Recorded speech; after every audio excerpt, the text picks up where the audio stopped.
She swore the desert was lying until the bobcat dragged every plate into the dark. "No surprises," Riley whispered. The cat refused to eat where she could see. 10 days, vanished meals, fresh boot prints, a truck idling at 1 a.m. What was it hiding? And why did one small glance break her? Dusk rinsed the desert clean. Creosote steamed its peppery perfume, and puddles stitched silver along the wash. Riley Ward, 27, tightened a new gate latch while Scout folded into a downstay, chest low, eyes soft. The fence hummed where the wind worried its wire, an honest line that said here and not here. She worked quiet, shoulders angled, posture small. "Easy," she told the evening, then to the dog, "Hold." The culvert mouth beyond the fence kept a wet shine, like an eye that remembered the storm. The bobcat arrived without announcement, poured from cholla shadow into dusk like ink meeting water. Rain had darkened its coat, the tail tip wrote a cautious comma. It paused exactly at the boundary, reading the yard's grammar: metal, dog, woman, food. Riley set the tray down.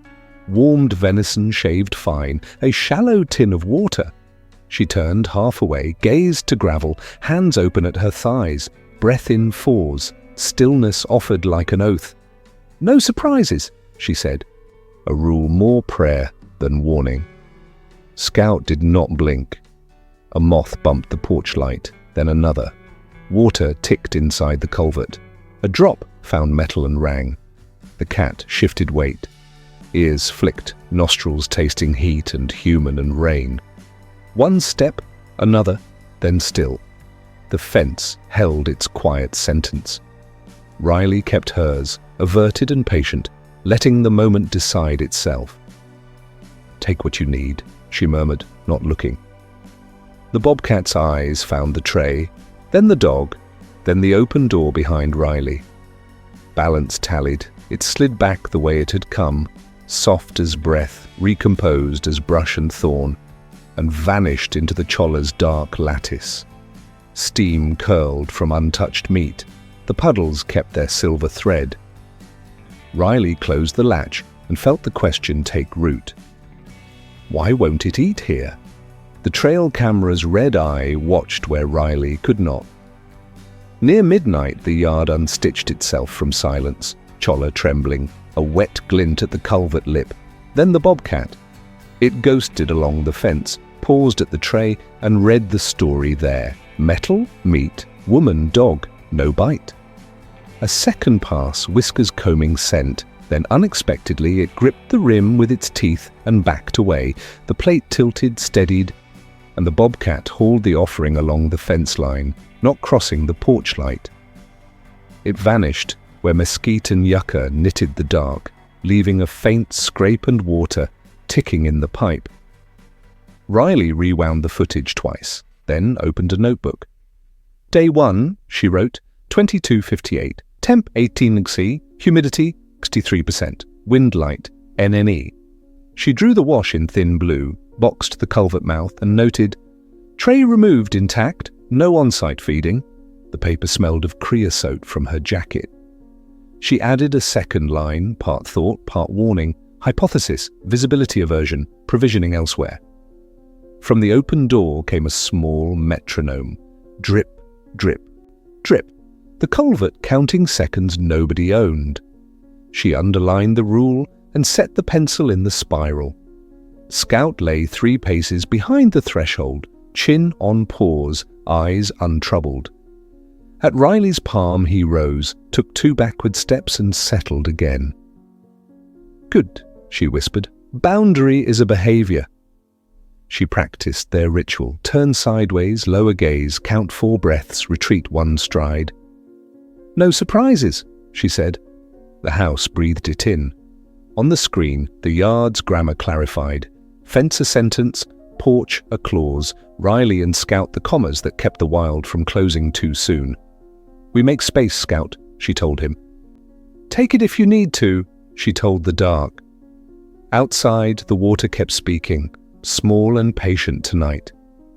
Morning slanted pale through the kitchen when Riley called Maya Tran. The speaker clicked, desert static, braided her friend's voice. "You're seeing a pattern?" Maya asked. "It carries the whole plate," Riley said. "Won't eat on sight." A short pause, paper rustle. "If you feed at all, we do it by the book. Strict 3-day protocol. Minimal scent, variable timing, no eye contact, no talking, no habituation." Riley glanced at Scout, who waited at the threshold, tail still. "Copy, 3 days. And use gloves fresh every set. Handle the tray at the edges only. Rotate position a few meters each time so it can't predict you." Riley watched the culvert mouth from the window. Water stitched itself into sound. "It's skittish, not starving," she said. "Another thing," Maya added, voice tightening. "Wardens pulled 2 illegal snares upstream. Tracks suggest more. We're sweeping tonight." The room moved a fraction colder. "So it's not just shy." "Could be learned avoidance," Maya said. "Could be guarding something. Your job is to help without becoming part of the recipe." Riley opened her notebook, drew a quick grid. Day 1, 2, 3. She penciled a clock beside each. 3 days, she repeated. "Riley, if we see habituation, we stop. If it escalates, we stop. You make space, not bonds." "I know the grammar," Riley said. Sideways body, averted gaze, no surprises. "Good, send me footage daily." When the line clicked dead, the kitchen filled with the small noise of after-storm quiet. Riley sealed her jacket for scent control, then pulled nitrile gloves. She prepped a smaller portion, warmed just above ambient, and wrote in the notebook, "Purpose, support recovery, 0 imprint." Scout rose when she did. He paced to the door and sat, ears neutral. Riley touched his shoulder. "We show and step back." At the fence, she set the tray, turned her face aside, and retreated 1, 2, 3 paces. Behind her, the culvert ticked. Ahead of her, the future shrank to a deadline that could fit in a palm, exactly 72 hours and no more. Dawn wrote a line along the eastern ridge when Riley began the plan. Gloves on, hood up, she moved the way you carry a sleeping child. Slow elbows, low shoulders, breath measured. She placed a tray at Station A 2 meters inside the fence, then stepped back in 4s. Scout followed to the threshold, folded into a calm sit, and on her hand, signal withdrew behind the porch column until he was only presence. Calm, then gone, she told him, half smile in the cool. "That's our grammar." By dusk, she shifted to Station B, a palm's breadth farther along the wire, same portion warmed a breath above air, tin wiped near scentless. The light cycle became a metronome, first light, last light. Between them, the culvert kept its tiny hymn, water counting what rules could not. Her movements learned a choreography. Tray down, body quarter turned, gaze to gravel, 3 breaths, 3 steps back. She rotated positions each set. She used fresh gloves. When the moths beat at the bulb, she clicked it off and whispered, "No surprises." The fence accepted the sentence and held. Scout's role was ritual now. He appeared as punctuation, a steady comma, then slipped from the line. If he looked toward the tray, she tapped her thigh, and he softened his eyes to the yard. "We are not the story," she said. "We make room for one." Night wore a different face with rules in it. Wind stitched the cholla. The camera's red diode winked once. From shadow, the Bobcat poured again. Thin, deliberate, tail tip, a careful hook. It studied the yard, the dogless porch, the cooled tin. A pause, a slow inhale. It did not cross the porch glow or the fence's imagined edge. Instead, jaws found the rim, and the animal backed away with the whole plate, steady in its bite, vanishing quietly where the mesquite closed like a door. At dawn, only drag marks remained. The plan had worked by its own measure, but the question stayed, the tray gone again, and still no eating on sight. On day 3, the line held. At 05:12 a.m., temperature 14 degrees C, humidity 58%, the trail cam showed the bobcat slipping from cholla, lifting the tin by its rim, and towing it along the fence. Mud kept the story, a narrow groove, soft paw pads pressed like commas toward the culvert. Riley sketched the route in pencil. No on-site feeding, she wrote, direction consistent. Day 4 brought a sprinkle that stitched the wash back together. At 20:47, the plate went missing again. By dawn, she found it licked clean beneath mesquite, dented where teeth had pinched metal. Take it where you must, she told the weeds, and to Scout, hold. He yawned and blinked like patience had a face. Day 5, 06:03, darker smudges of mud, drag tracks straighter, fewer pauses. Day 6, 21:11, a gust rattled wire. The cat waited it out, then ghosted the tray into shadow. Riley inched Station C 2 steps farther inside the yard, just past a tumble of stone. The bobcat did not care. It would not eat where eyes or porchlight might witness. Day 7, she tried a low branch to shelter the tray. A moth bumped the lampless knot of night. Water ticked in the culvert, small and certain. 19:32, snout, whiskers, lift, retreat. Why? She whispered, not expecting the dark to answer. Day diced. The cam caught only the aftermath, a clean circle where the tin had rested, a seam in the mud leading away like thread through cloth. She logged cloud cover and barometric pressure, added a note, movement efficient, purpose unchanged. On day 9, the desert exhaled. Coyotes sang far off. Scout watched the fence without sound. Riley shifted the tray another meter inward, then stepped aside and breathed slow. No surprises, she said, the rule that kept the world together. Day 10, 05:41. Dawn peeled pale from the ridge. The cat came lean and deliberate, took the plate, and vanished up the culvert line. 10 consecutive removals, 10 refusals to feed in view. The 3-day plan had stretched like wet leather, soft and strict at once. I see you, Riley said to the emptiness, but I still don't know you. Riley changed the rules without breaking them. If the bobcat refused a witness, she would make witness unnecessary. She built puzzle feeders from tins and driftwood, slotted lids that rolled, a latch that asked for a nudge, holes that leaked scent but not meat. She tucked them under brittlebush and catclaw, tucked 2 more by the shallow runnels where storm water still stitched a whisper through the sand. Each placement mapped a story, approach from cover, wait, listen, commit. Gloves on, she rehearsed the choreography until it felt like breath. Set, turn sideways, step back in 4s, vanish behind the porch post. Take it on your terms, she murmured. No surprises. Scout played his part like a patient metronome. On cue, he appeared, sat, soft-eyed, showed the shape of yielding, head lower than back, breath quiet. Then, on her finger flick, faded from the scene. We don't chase, Riley told him. We never chase. The yard learned to exhale. Even the fence seemed to hold its voice a little gentler. Night folded itself around the stations. From cholla shade, the bobcat poured, a contour of intent. It paused at the first feeder, nose working the seam, ears triangulating the culvert's small ticking.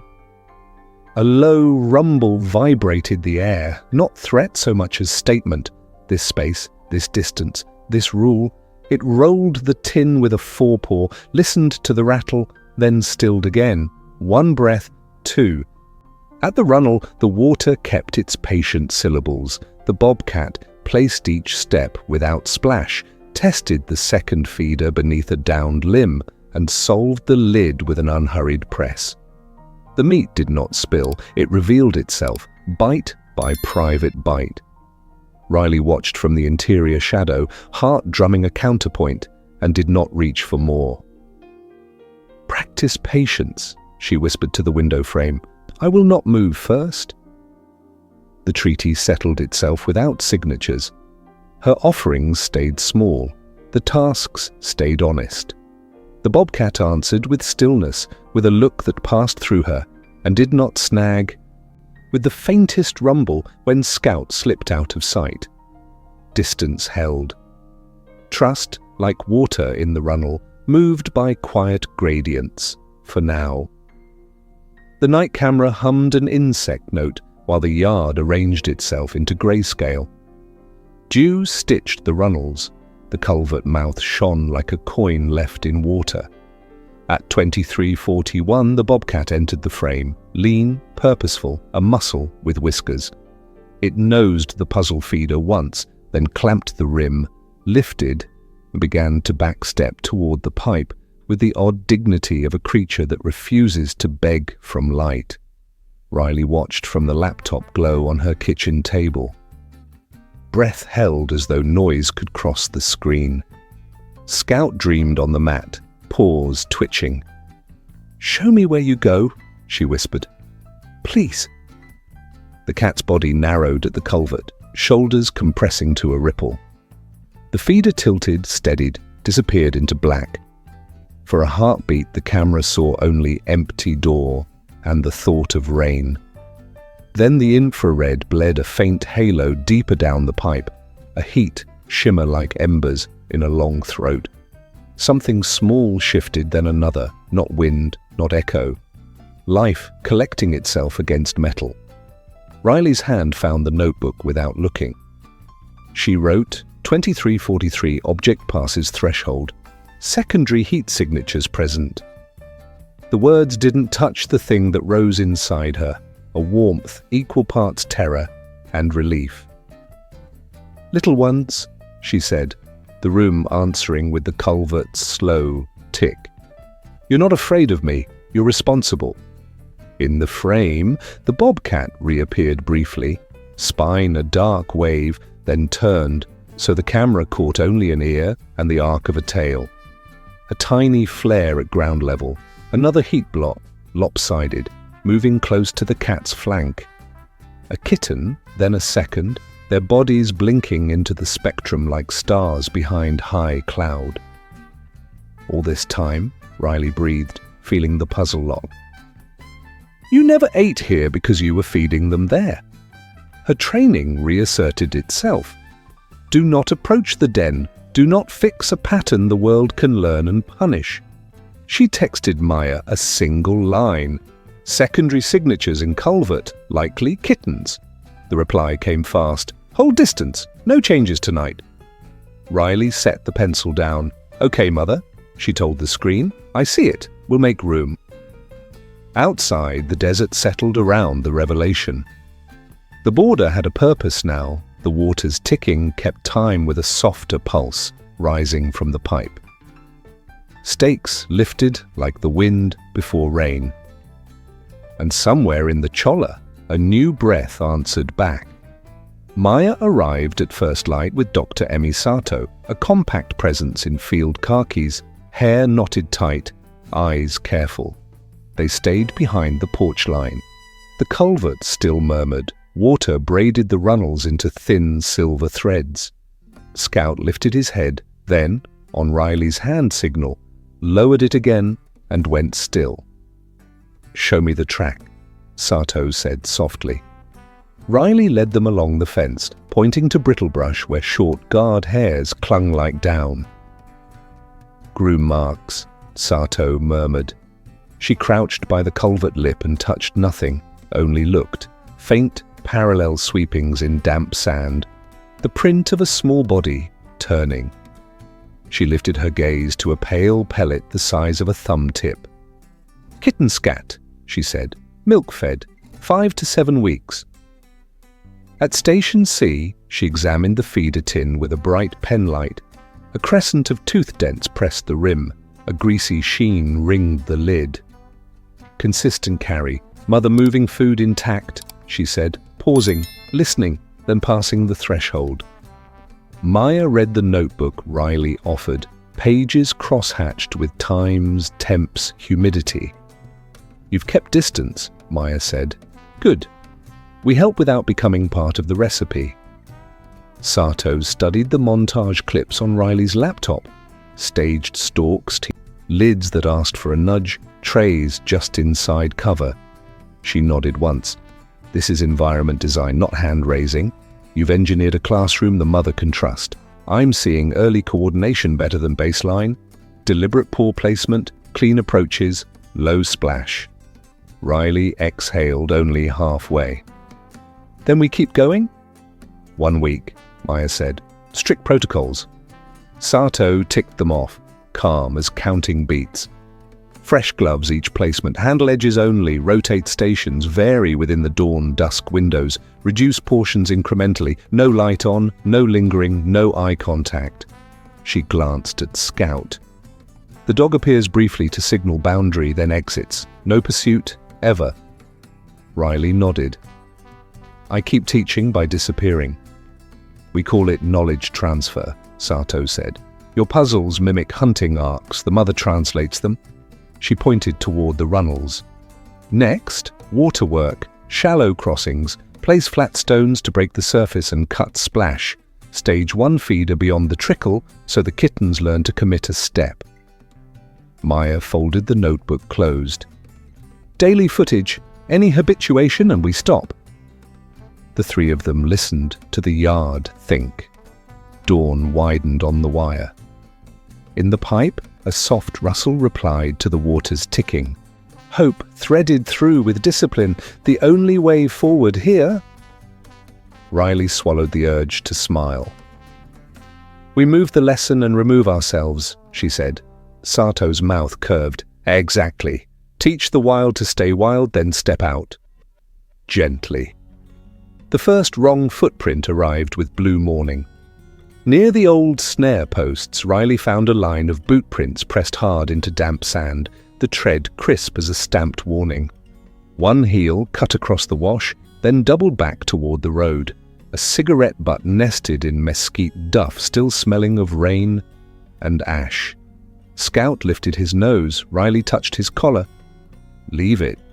She photographed angles, measured stride, and wrote, fresh, not mine. At 01:13, the IR cam recorded a truck rolling slow along the ranch road. Lights hooded, engine a low cough. Headlamps sheeted the wash and went dark. The truck idled, then crept on. Riley froze in the kitchen doorway, counting breaths she didn't own. Maya, she texted, sending the clip. A minute later, the phone rang. Don't engage, Maya said. Log times. We'll sweep tonight. By mid-morning, Maya's orders came clean and spare. Randomize, she said. Nothing at the same time twice. Vary placement by meters, vary interval by hours. Migrate east, toward the basalt shelf, farther from the road. Closer to the canyon corridor. Reduce volume, reduce light, reduce you. Riley nodded, though Maya couldn't see. We erase our shape, Riley answered. Exactly, Maya said. And watch your back trail. Riley worked the yard into a new sentence. She strapped 2 more cams to Palo Verde trunks, set one low at kitten height, one angled to catch the road mouth. She masked scent with fresh gloves and alcohol-wiped tins, stepping on rock when she could, raking out her own prints when she couldn't. Scout rehearsed the ghost walk beside her, appear, soften, exit, until the ritual felt like breath leaving a room. Water still spoke in the runnels, a silver whisper under heat. She moved a feeder across the trickle, flat stones breaking surface to kill splash, then tucked another under brittle bush where shadow held. In the notebook, she wrote, pattern, T fog, lesson, T courage with cover. Then lower, one mistake exposes the family. That night, the Bobcat came thin and whole. It halted at the new placement, reading cover, reading absence. A low rumble stitched the air. From the culvert, a smaller shadow blinked forward, then back. Far off, an engine turned its thought toward the wash. Light smeared the horizon and thinned. Riley stood inside the unlit doorway, Scout against her shin. "We're not here," she whispered. The truck passed. The cat lifted the feeder and vanished into brush, carrying the rule with it. Take what you need. Leave no trail. Never teach the wrong eyes where you sleep. The fence felt thinner than wire in silence. The complaint landed like a small stone on thin ice. Cole Whitaker, 24, ranch manager on the west boundary, called the agency at dawn and used the words that make paperwork move: liability, predation, habituation. By noon, an email lived in Riley's inbox, subject line cold as a dial tone, temporary, cease feeding order pending review. Maya's voice followed a minute later. "Effective immediately," she said, reading. "No provisioning, no placements, no exceptions until we clear it." Riley stared at the culvert from the doorway. Drizzle stitched the air. "They're on the edge of learning," she said. "Tonight is waterwork." "I know," Maya answered, softer. "Policy is the fence we both stand behind. Hold fast. Send me your notes." By evening, the desert felt smaller. Cold rain slicked the pipe's lip. Puddles glazed dark. No tin on the ground, no scent on the wind, nothing that could be read as promise. Scout waited for a signal that didn't come. "Not tonight," Riley told him. "We honor the stop." The culvert ticked like a clock underwater. She tried to sleep and couldn't. In the house, the quiet had weight. Somewhere outside, something small turned in dry brush and went still again. She pressed her palm to the notebook as if it had a pulse. Ethics said, "Finish the lesson you started." Policy said, "Stand down and prove why." At midnight, she gave up and sat at the table.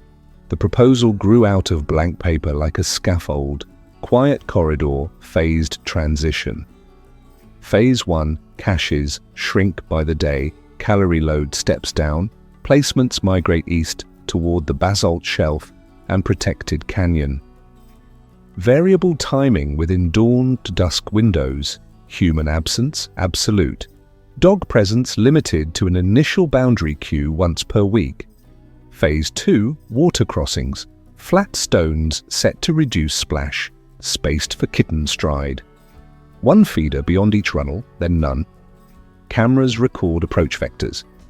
Early success triggers further reductions. Phase 3, de-escalation. Remove all tins, rely on natural prey sign. Continue scent-like paths only. Termination criteria, 3 consecutive nights of self-directed foraging. 0 porch approaches, 0 vehicle-associated overlaps on cams. Safeguards, randomization matrix, daily report to Maya and Dr. Sato. Emergency stop rule if habituation indicators appear. Outreach, signage at the ranch road. Wardens sweep snares after rain. No surprises, she wrote in the margin, then underlined it twice. At 3 a.m., she signed, scanned, and hit send. "I'm not trying to keep them," she said to the room. "I'm trying to give them a way through." The house listened. Outside, drizzle threaded the dark, and the culvert held its breath. She lay waiting for the sky to pale slowly. The reply arrived at 0906, subject line spare as gravel. Pilot approved, quiet corridor. Riley read it 3 times. A minute later, the call came. "This is Nia Ortega, reserve coordinator," said a young voice, 28 and all business. "We're green-lighting the pilot. Goal is transition, not dependence. You proposed the path, we'll make it safer." Riley's shoulders dropped a fraction. "Thank you." "Don't thank me yet," Nia said. "We keep distance sacred, fail-safes on every step." By noon, they met at the fence. Nia, Maya, Dr. Sato, Riley. Scout lay in a shaded downstay. They spread maps on a tailgate. The basalt shelf burned black on satellite print. The protected canyon read like a promise west of the ridgeline. "Caches step east, then south," Maya said, tapping arrows. 3 placements maximum per night. Windows, 30 minutes either side of civil dawn and dusk. "Puzzle difficulty ramps," Sato added, penciling symbols. "Rollers to latches to nothing. Portions shrink every other set. The mother does the teaching." "Paths stay scent light," Nia said. "Windward when possible. Handle edges only. Tins alcohol wiped. Randomization matrix here." Riley listened to the yard breathe around them, the culvert ticking, a curved wing of cloud shading Cholla. "I can move like I'm not here," she said. "That's the point," Nia answered. "We want wild behavior in a safer direction." They walked the first leg. Feet on stone, Nia flagged 2 micro corridors, Brittlebush to Mesquite, to a runnel bridged with flat rock. "Splash killers," she said. "Kittens commit without panic." Sato crouched and measured stride with 2 fingers. "Place tins just beyond the water on night 1. On night 3, remove them." Maya set a camera low to the ground.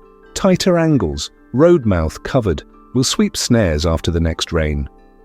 Riley looked down at Scout. "Roll change, bud."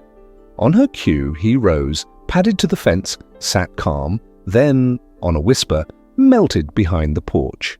Nia nodded. "Boundary cue, then absence. Perfect." "Say it for the record," Maya said. Riley faced the wire and lowered her gaze. "No surprises. Teach the wild to stay wild, then step out." Scout's leash stayed coiled on the step. Approvals signed, clocks reset. They stood, while wind braided dust and light. The plan had a heartbeat now, and it was not theirs. Night took the yard in thin layers, and the plan unfolded like a quiet rehearsal. The Bobcat arrived first, a low ripple through Shamisa, testing air, sorting scents. She stepped to the runnel, reading water by sound, then waited with the patience of stone. When the trickle softened, she placed a forepaw on the flat rock, then another, crossing without a splash.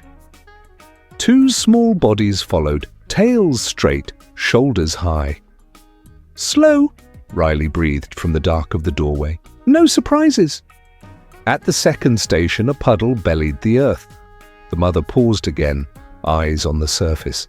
Her whiskers measured current. Her breath came thin and even. She shifted to brush cover, vanished, and reappeared on the far edge, using shadow as if it were terrain. The kittens copied the geometry, one stepping in exactly her prints, the other hesitating, then springing wide to cover. The night after, the hesitant one learned pause. The bold one learned patience. By the third night, discipline held. At the fourth, change arrived. The bold kitten lifted its nose, arced downwind on its own, and ghosted behind the puddle so the air carried nothing forward.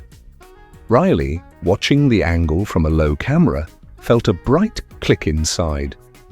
"You clever thing," she said. "Teach us back." She moved the next cache 3 meters deeper, then a meter less, then a dish no larger than a palm. Each evening she stepped farther away, porch, then doorway, then house interior, until the yard became a stage that needed no prompter.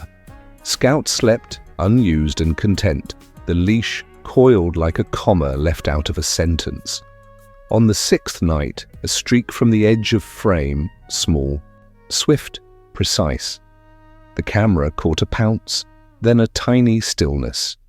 In the morning, Riley found a neat scatter of vole fur near the runnel stones, no tin nearby, no drag marks at all. "There it is," she whispered. "First proof." The mother returned before dawn, moving like a line drawn once and perfectly.